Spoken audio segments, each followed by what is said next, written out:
Break के बाद आपका स्वागत है टीनो स्वदेश पर। आप देख रहे हैं 10 का बाजार और हमारे खास सेगमेंट मार्केट 2026 आउटलुक का समय हो गया है। आज बाजार में हम देखने की लगातार तीसरे सत्र में गिरावट है और जो रेंज है बहुत ही सीमित है। निफ्टी में लगभग 80 पॉइंट के आसपास के रेंज है और हम निफ्टी बैंक की बात करें लगभग 250 अंकों के आसपास का दायरा है। 26,000 को बचाने के लिए स्ट्रगल कर रहा है निफ्टी और निफ्टी बैंक आ गया है 59,000 के नीचे 58,961 के आसपास आप कारोबार होते हुए देखेंगे। करीब 50 अंकों के आसपास के नरमी है। गिरने वाले शेयर हैं करीब 1600, चढ़ने वाले शेयर हैं 1150। थोड़ा सा एडवांस डिक्लाइन का रेशियो वीक जरूर है लेकिन उतना ज्यादा भी वीक नहीं है और स्टॉक स्पेसिफिक एक्शन बाजार में भरपूर हो रहा है। लेकिन आपकी तैयारी 2026 के लिए क्या होनी चाहिए? 2026 में बाजार का प्रदर्शन किस तरह का रहेगा? कौन से सेक्टर चलेंगे? कौन सी नई थीम पर आपको फोकस करना चाहिए और अपने वेटेज को इंक्रीज करना चाहिए? बाजार में रिस्क क्या है और क्या एफआईज लौटेंगे 2026 में या फिर जो माहौल अभी चल रहा है हम उसी का कंटिन्यूएशन आगे भी देखेंगे? ये तमाम प्रश्न हैं और इन प्रश्नों का जवाब लेते हैं एक दिग्गज मेहमान से और हमारे साथ जुड़ गए हैं आपको गाइड करने के लिए एलकेपी सिक्योरिटीज के fundamental research head Ashwin Patil. Ashwin ji, बहुत शुक्रिया आपका समय देने के लिए। स्वागत है आपका टीनो स्वदेश पर। शायद आपसे सर पहली बार मुलाकात हो रही है तो आपका विशेष शुक्रिया, विशेष आभार आज की उपस्थिति के लिए आपके। आपसे जानना चाहेंगे अश्विन जी कि 2025 में काफी कुछ हुआ। हमने देखा कि एफआईज दूर रहे, ट्रेड को लेकर, टैरिफ को लेकर तमाम चिंताएं उभर के सामने आई। हालांकि रेगुलेटर की तरफ से सपोर्ट भी रहा, आरबीआई ने रेट कट का खुले बाहों से तोहफा दिया और सरकार ने भी जीएसटी जैसा बड़ा कदम उठाया। तो नीतिगत फैसले बहुत सारे हुए हैं लेकिन बाजार चला नहीं। आपकी राय 2026 को लेकर क्या है अश्विन जी? क्या आपको लगता है कि एक बेहतर, मजबूत, सस्टेनेबल ग्रोथ वाला साल हम देखने जा रहे हैं 2026 में? जी, पहले तो बहुत बहुत शुक्रिया। मुझे पहली बार आपने आपके चैनल पे न्योता दिया है तो बहुत बहुत धन्यवाद। अभी देखा जाए तो 2025 में हमने देखा कि मार्केट काफी मतलब पहले हाफ में तो ठीक रहा लेकिन बाद में काफी वोलेटाइल रहा एंड थोड़े गिरावट ही दिखी हमें। जैसे आपने कहा कि काफी सारे रीजंस थे। रूपी भी बहुत डिप्रिशिएट हो गया, 90 के नीचे चला गया है एंड एफआईआईज भी मार्केट छोड़ के चले गए हैं यहाँ से और उन्हें बाकी मार्केट जैसे अमेरिका है, चाइना जैसे है तो वहां पे उनको ज्यादा इन्वेस्टमेंट अपॉर्चुनिटीज दिखाई दिए। लेकिन भारत से अगर देखा जाए तो हमने जैसे ट्रम्प ने टैरिफ अप्लाई किए हैं वहां से फिर जो एक्सपोर्ट ओरिएंटेड कंपनीज थे, जैसे सेक्टर्स थे जैसे आईटी, फार्मा, उन्हें हमें भारी गिरावट दिखाई दी और उसके बाद रूपी डिप्रिशिएट हो गया तो वहां पे थोड़ा सा वापस थोड़ा सेटबैक आ गया इंडिया के लिए। तो markets were not really very good. तो हमें ऐसा दिखाई दिया कि टैरिफ्स एक तरफ है, देन रूपी डेप्रिसिएशन है, देन ओवरऑल एफआईआईज का दूर रहना, ये सब चीजें जो है वो काफी नेगेटिव दिखाई दी हमें। तो व्यू तो थोड़ा सा नेगेटिव ही बना, अभी भी इतना कुछ पॉजिटिव नहीं है सर।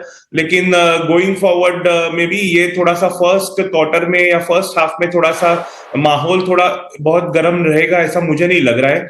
बट कैसा है कि अभी जो टैरिफ के ऊपर बातचीत चल रही है गवर्नमेंट्स में, यूएस और इंडियन गवर्नमेंट में जैसे बातचीत चल रही है, वहां पे समझो टैरिफ वेव ऑफ हो गए तो मार्केट में थोड़ी तेजी आ सकती है। ऑल्सो जैसे हमने देखे कि ये सब जो गोल्ड, सिल्वर जैसे मेटल्स है उनमें काफी तेजी दिखी तो निवेशकार मार्केट छोड़ के वहां पे चले गए। They have invested in gold and silver metals. Also जैसे हमने देखा कि कॉपर में भी काफी चढ़ाव दिखाई दिया तो काफी कंपनी सेक्टर जैसे हैं जहां पे कॉपर का ज्यादा इस्तेमाल होता है, जैसे ऑटोमोबाइल्स है तो ऑटोमोबाइल्स काफी तेजी में रहे ये साल में। लेकिन गोइंग फॉरवर्ड थोड़ा सा उसमें मार्जिन में थोड़ा प्रेशर दिखाई दे सकता है कॉपर की वजह से। वैसे ही काफी अदर बाकी सेक्टर्स भी है जैसे आईटी है, फार्मा है, जो रूपी की वजह से थोड़ा उन्हें अभी थोड़ा सा ब्राइटनेस दिखाई दे सकता है। बैंकिंग सेक्टर जो है वो काफी अच्छा रहा ये साल में क्योंकि रेट कट दिखाई दिए हमें। तो going forward I think banking sector भी अच्छा रह सकता है 2026 में। ऑटोज में जो वॉल्यूम में जो तेजी दिखाई दी हमें बिकॉज जीएसटी 2 तो में काफी पिछले हीरो है जो वहां पे जीएसटी का तो इस वजह से तो हमें ये सेक्टर जो है जैसे ऑटोमोबाइल है, बैंकिंग है, उसमें तेजी बरकरार रह सकती है। लेकिन गवर्नमेंट अभी जैसे बजट आएगा उसमें थोड़ा कैपिटल गुड्स में जैसे कैपेक्स में सकती है, रेलवेज में बढ़ सकते हैं, तो ये सब सेक्टर्स है वो अच्छे परफॉर्म कर सकते हैं। तो मेरे ख्याल से मुझे लगता है कि जैसे एफएमसीजी सेक्टर है, कंज्यूमर ड्यूरेबल्स है, उनमें भी अभी धीरे धीरे ये जीएसटी 2.0 का इम्पैक्ट दिख सकता है। सो Q3 का रिजल्ट जो है, Q3 अभी जो रिजल्ट्स 15 जनवरी से जो शुरू हो जाएंगे, तो मुझे लगता है कि ये जो क्वार्टर गया है Q3 उसमें जीएसटी का इम्पैक्ट दिखाई देगा, रूपी डेप्रिसिएशन का इम्पैक्ट जैसे आईटी और पॉजिटिव दिखाई देगा, और जैसे बैंकिंग है, ऑटोज है, उनमें Q3 का जो इम्पैक्ट है वो काफी अच्छा दिखेगा। कंज्यूमर ड्यूरेबल्स में भी अच्छा दिखाई देगा, जैसे वॉशिंग मशीन्स है, रेफ्रिजरेटर्स है, एसीज है, तो उनमें जो पॉजिटिविटी जो ये क्वार्टर में दिखाई दी वो Q3 के नंबर्स में दिखाई देंगे। और मेरे ख्याल से Q3 के numbers will be better than Q2, and उसकी वजह से आई थिंक FIIs फिर आ सकते हैं। जैसे रेट कट हुआ है, जीएसटी का इम्पैक्ट दिखाई दिया है, तो मेरे ख्याल से ये थोड़ा सा कॉशियस व्यू मेरा है फिलहाल मार्केट्स के ऊपर। तो करंटली मेरे ख्याल से one has to wait and watch, and जैसे Q3 के नंबर्स अच्छे आए तो then investors can reenter into the market. Also FIIs पे वहां पे हमें दिखाई देगा कि FIIs are getting back into the markets. जी, नहीं बिल्कुल सही स्ट्रेटजी है अश्विन जी, कि Q3 के नंबर जो होंगे ना वो डिसाइडर होंगे, और क्या है ना कि ऑप्टिमिज्म भी है कि Q3 बेहतर होगा और धीरे धीरे चीज़ें प्राइसिंग होती जाती हैं। अब उसमें अगर निराशा होती है तो बाजार फिर परेशान होगा, और अगर उसमें थोड़ी बेहतरी आ जाती है, अगर अर्निंग्स में हमारी उम्मीदों से बेहतर आ जाते हैं तो बाजार उसको रिवॉर्ड भी करेगा। वही लग रहा है कि अश्विन जी, एक राय में आपसे ना आईटी पर लेना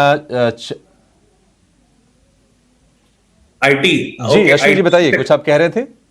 जी हाँ, मैं डिसाइडर्स उसमें भी आईटी, फार्मा, ऑटोमोबाइल सेक्टर अच्छे रह सकते हैं।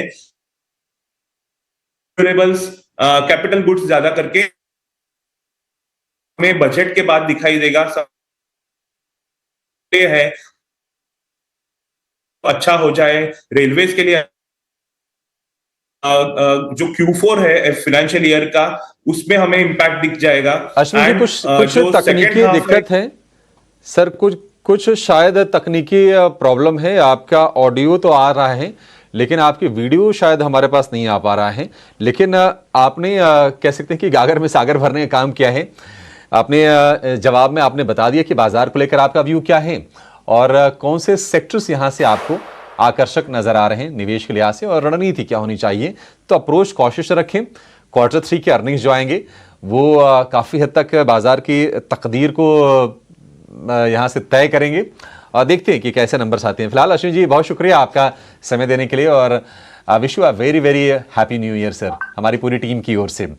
लेकिन अगर हम चलिए बाजार पर लौटते हैं, बाजार अगर हम देखें तो जो निफ्टी है, निफ्टी में जो गिरावट है 12-13 अंकों के आसपास की है। बहुत ही लैकलशर माहौल आज आप देखेंगे। और निफ्टी बैंक की बात करें तो 45 अंकों की गिरावट निफ्टी बैंक में इस वक्त हम देख रहे हैं। और आज का जो फिर से सेक्टर ऑफ द डे है दैट इज मेटल, क्योंकि मेटल चौतरफा चमक आप देखेंगे। टाटा स्टील है निफ्टी का टॉप गेनर। अगर आप देखेंगे कि बाकी शेयरों में तो वेदांता चमक रहा है, रिकॉर्ड हाइज पर वेदांता है। 15 साल की ऊंचाई पर हिंदुस्तान कॉपर है। आज फिर से हम तेजी देख रहे हैं, महीने भर में करीब 50% के आसपास की रैली हो गई है। MCX नए हाइज पर है क्योंकि वॉल्यूम जबरदस्त आ रहा है गोल्ड, सिल्वर, कॉपर, इन सब चीजों से। तो MCX ने नया रिकॉर्ड बनाया है। और इसके अलावा अगर आप कुछ शेयर देखेंगे तो इटर्नल में थोड़ी थोड़ी बाइंग हम लौटती हुई देख रहे हैं। करीब 1% के आसपास गेंस आपको इटर्नल में दिखाई देंगे। लेकिन जो बड़े मूवर्स हैं वो कौन से हैं, एक बार जरा स्क्रीन पर वो भी आपके लिए हम लेकर आएंगे। उसमें निश्चित तौर पर हिंदुस्तान कॉपर में तो कमाल की रफ्तार बनी है, और ये हमने हाईलाइट करके बताया भी है। तो ठीक है, चलिए इसी के साथ इस शो को यहाँ पर समाप्त करने का समय भी हो गया है। आप कहीं जाइएगा नहीं, क्योंकि ब्रेक के बाद मिड कैप स्मॉल कैप में क्या कुछ हो रहा है उसकी हम बातचीत करेंगे और लेकर आएंगे अपना शो मिड कैप मसाला। नमस्कार।